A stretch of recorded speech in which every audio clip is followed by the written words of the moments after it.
নমস্কার বন্ধুরা, আমি আপনাদের আকাশ।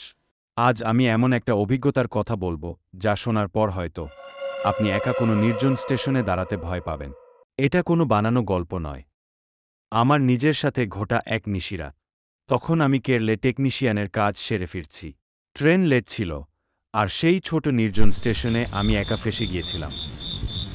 রাত তখন প্রায় 1:30। কুয়াশায় চারিদিক ঢাকা। স্টেশনের স্ট্রিট লাইটটা থেকে একটা অদ্ভুত শব্দ আসছিল, চিডিক চিডিক। মনে হচ্ছিল অন্ধকারটা আমায় গিলে খাচ্ছে। স্টেশনে কোনো কুলি নেই, কোনো গার্ড নেই, শুধু দূরে একটা কুকুর একটানা ডেকে যাচ্ছিল। আমি একটা সিমেন্টের বেঞ্চে বসলাম।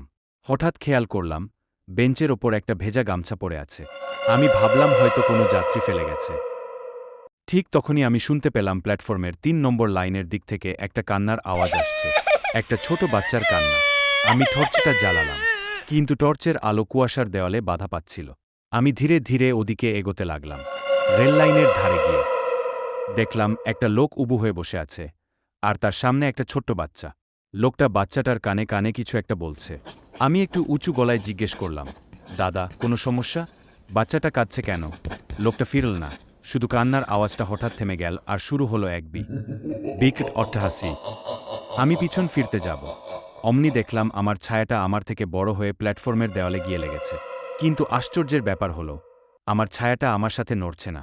ওটা একা একাই হাত বাড়াচ্ছে আমার দিকে। আমি দৌড়াতে শুরু করলাম, কিন্তু মনে হচ্ছিল প্ল্যাটফর্মটা শেষই হচ্ছে না। আমার কানের কাছে কেউ একদম ঠান্ডা গলায় বলে উঠল, এখান থেকে কেউ ফিরে যায় না আকাশ, তুমিও যাবে না। আমি স্টেশনের টিকিট কাউন্টারের দিকে তাকালাম, দেখলাম কাচের ওপারে কেউ নেই, শুধু একটা কঙ্কালসার হাত টিকিট দেওয়ার জানলা দিয়ে বেরিয়ে।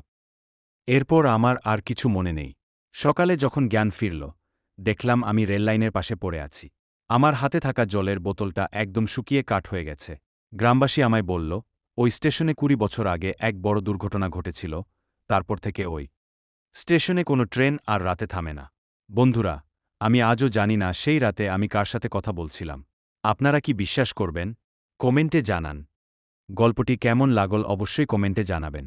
আপনাদের একটি লাইক আর শেয়ার আমাকে নতুন নতুন ভিডিও বানাতে অনেক উৎসাহ দেয়। তাই দেরি না করে এখনই নিচে থাকা সাবস্ক্রাইব বাটনটি ক্লিক করুন, যাতে পরের কোনো গা ছমছমে ভিডিও আপনি মিস না করেন। দেখা হচ্ছে পরের ভিডিওতে।